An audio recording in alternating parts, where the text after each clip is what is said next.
उड़ीसा के पुरी में स्थित जगन्नाथ जी का मंदिर समस्त दुनिया में प्रसिद्ध है। यह मंदिर हिंदुओं के चारों धाम के तीर्थों में से एक है। कहते हैं मरने से पहले हर हिंदू को चारों धाम की यात्रा करनी चाहिए, इससे मोक्ष की प्राप्ति होती है। जगन्नाथपुरी में भगवान विष्णु के अवतार कृष्ण का मंदिर है, जो बहुत विशाल और कई सालों पुराना है। इस मंदिर में लाखों भक्त हर साल दर्शन के लिए आते हैं। इस जंगल का एक मुख्य आकर्षण जगन्नाथपुरी की रथ यात्रा भी है। यह रथ यात्रा किसी त्योहार से कम नहीं होती है। इसे पुरी के अलावा देश व विदेश के कई हिस्सों में भी निकाली जाती है। जगन्नाथ जी की रथ यात्रा हर साल आषाढ़ माह के शुक्ल पक्ष के दूसरे दिन निकाली जाती है। इस साल ये 20 जून 2023 दिन रविवार को निकाली जाएगी। रथ यात्रा का महोत्सव 10 दिन का होता है, जो शुक्ल पक्ष की 11 के दिन समाप्त होता है। इस दौरान पुरी में लाखों की संख्या में लोग पहुंचते हैं और इस महाआयोजन का हिस्सा बनते हैं।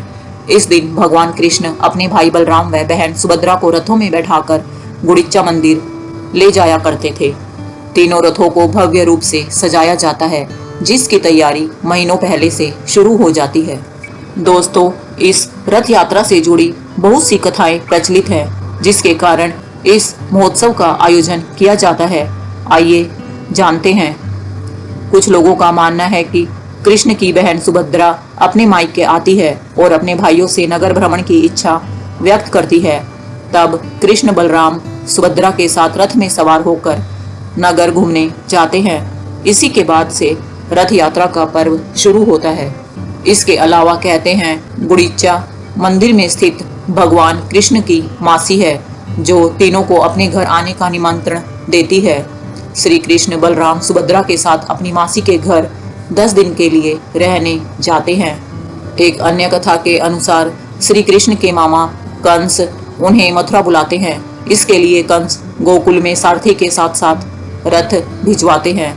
कृष्ण अपने भाई बहन के साथ रथ में सवार होकर मथुरा जाते हैं, जिसके बाद से रथ यात्रा पर्व की शुरुआत हुई।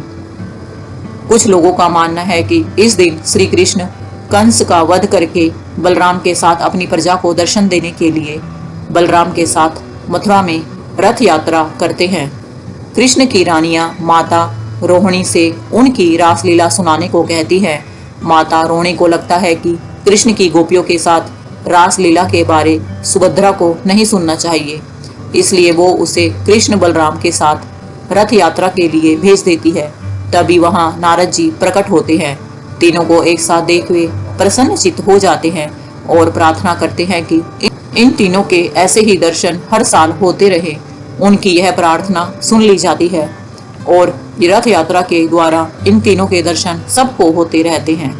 दोस्तों, आइए जानते हैं जगन्नाथ मंदिर से जुड़ा इतिहास। कहते हैं श्री कृष्ण की मौत के पश्चात जब उनके पार्थिव शरीर को द्वारिका लाया जाता है, तब बलराम अपने भाई की मृत्यु से अत्यधिक दुखी होते हैं। श्री कृष्ण के शरीर को लेकर बलराम समुद्र में कूद जाते हैं। उनके पीछे पीछे सुभद्रा भी कूद जाती है। इसी समय भारत के पूर्व में स्थित पुरी के राजा इंद्रद्युम्न को स्वप्न आता है कि भगवान का शरीर समुद्र में तैर रहा है, अतः उन्हें यहाँ कृष्ण की एक विशाल प्रतिमा बनवानी चाहिए और मंदिर का निर्माण करवाना चाहिए। उन्हें स्वप्न में देवदूत बोलते हैं कि कृष्ण के साथ बलराम सुभद्रा की लकड़ी की प्रतिमा बनाई जाए और श्री कृष्ण की अस्थियों को उनकी प्रतिमा के पीछे छेद करके रखा जाए। राजा का सपना सच हुआ। उन्हें कृष्ण की अस्थियां मिल गई, लेकिन अब वह सोच रहा था कि इस प्रतिमा का निर्माण कौन करेगा। माना जाता है कि शिल्पकार भगवान विश्वकर्मा एक बढ़ई के रूप में प्रकट होते हैं और मूर्ति का कार्य शुरू करते हैं। कार्य शुरू करने से पहले वे सभी से बोलते हैं कि उन्हें काम करते वक्त परेशान नहीं किया जाए, नहीं तो वे बीच में ही काम छोड़कर चले जाएंगे। कुछ महीने हो जाने के बाद मूर्ति नहीं बन पाती। तब उतावलेपन के चलते राजा इंद्रद्युम्न बढ़ई के रूम का दरवाजा खोल देते हैं। ऐसा होते ही भगवान विश्वकर्मा गायब हो जाते हैं। मूर्ति उस समय पूरी नहीं बन पाती, लेकिन राजा ऐसे ही मूर्ति को स्थापित कर देते हैं। वो सबसे पहले मूर्ति के पीछे भगवान कृष्ण की अस्थियां रखते हैं और फिर मंदिर में विराजमान कर देते हैं। एक राजसी जुलूस 3 विशाल रथों में भगवान कृष्ण, बलराम और सुभद्रा का हर साल मूर्तियों के साथ निकाला जाता है। भगवान कृष्ण, बलराम और सुभद्रा की प्रतिमा हर 12 साल के बाद बदली जाती है। जो नई प्रतिमा रहती है वह भी पूरी बनी हुई नहीं रहती है। जगन्नाथपुरी का यह मंदिर इकलौता ऐसा मंदिर है जहां 3 भाई बहन की प्रतिमा एक साथ है और उनकी पूजा अर्चना की जाती है। जगन्नाथपुरी के रथ का निर्माण अक्षय तृतीया के दिन से शुरू होता है। इसे हर साल नए तरीके से बनाया जाता है। इसे बनाने में कई लोग लगते हैं, फिर इसे सजाया भी जाता है। श्री जगन्नाथ जी का रथ 45 फीट ऊंचा होता है। इसमें 16 पहिए होते हैं जिसका व्यास 7 फीट का होता है। पूरे रथ को लाल व पीले कपड़े से सजाया जाता है। इस रथ की रक्षा गरुड़ करता है। इस रथ को द्वारका चलाता है। रथ में जो झंडा लहराता है उसे त्रैलोक्य मोहिनी कहते हैं। इसमें 4 घोड़े होते हैं। इस रथ में वर्षा, गोवर्धन, कृष्णा, नरसिंहा, राम, नारायण, त्रिविक्रम, हनुमान व रुद्र विराजमान रहते हैं।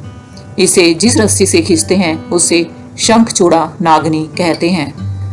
बलराम का रथ 43 फीट ऊंचा होता है। इसमें 14 पहिए होते हैं। इसे लाल, नीले, हरे रंग के कपड़ों से सजाया जाता है। इसकी रक्षा वासुदेव करते हैं। इसे मताली नाम का सारथी चलाता है। इसमें गणेश, कार्तिक, सर्वमंगला, प्रलंबरी, हटायुध्य, मृत्युंजय, नातांबरा, मुक्तेश्वर, शेषदेव विराजमान रहते हैं। इसमें जो झंडा लहराता है उसे उनानी कहते हैं। इसे जिस रस्सी से खींचते हैं उसे बासुकी नागा कहते हैं। सुभद्रा का रथ 42 फीट ऊंचा होता है। इसमें 12 पहिए होते हैं। इसे लाल काले रंग के कपड़े से सजाया जाता है। इस रथ की रक्षा जय दुर्गा करता है। इसमें सारथी अर्जुन होता है। इसमें नंद बिंग झंडा लहराता है। इसमें चंडी, चामुंडा, उग्रतारा, वन दुर्गा, शूली दुर्गा, वाराही, श्यामकली, मंगला, विमला विराजमान होती हैं। इसे जिस रस्सी से खींचते हैं उसे स्वर्णचूड़ा नागनी कहते हैं।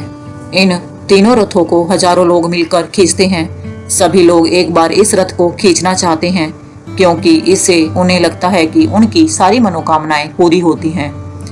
यही वो समय होता है जब जगन्नाथ जी को करीब से देखा जा सकता है। रथ यात्रा गुड़िचा मंदिर पहुंचती है। अगले दिन तीनों प्रतिमा को मंदिर में स्थापित किया जाता है। फिर एकादशी तक वे यहीं रहते हैं। इस दौरान पुरी में मेला लगता है। तरह तरह के आयोजन होते हैं। महाप्रसाद की बिक्री होती है। एकादशी के दिन जब इन्हें वापस लाया जाता है उस दिन वैसे भी भीड़ उमड़ती है। उस दिन को बहुंडा कहते हैं। जगन्नाथ की प्रतिमा अपने मंदिर के गर्भ में स्थापित कर दी जाती है। साल में एक बार ही इन प्रतिमा को इनकी जगह से उठाया जाता है। रथ यात्रा का आयोजन देश विदेश के कई हिस्सों में होता है। भारत देश के कई मंदिरों में श्री कृष्ण की प्रतिमा को नगर भ्रमण के लिए निकाला जाता है।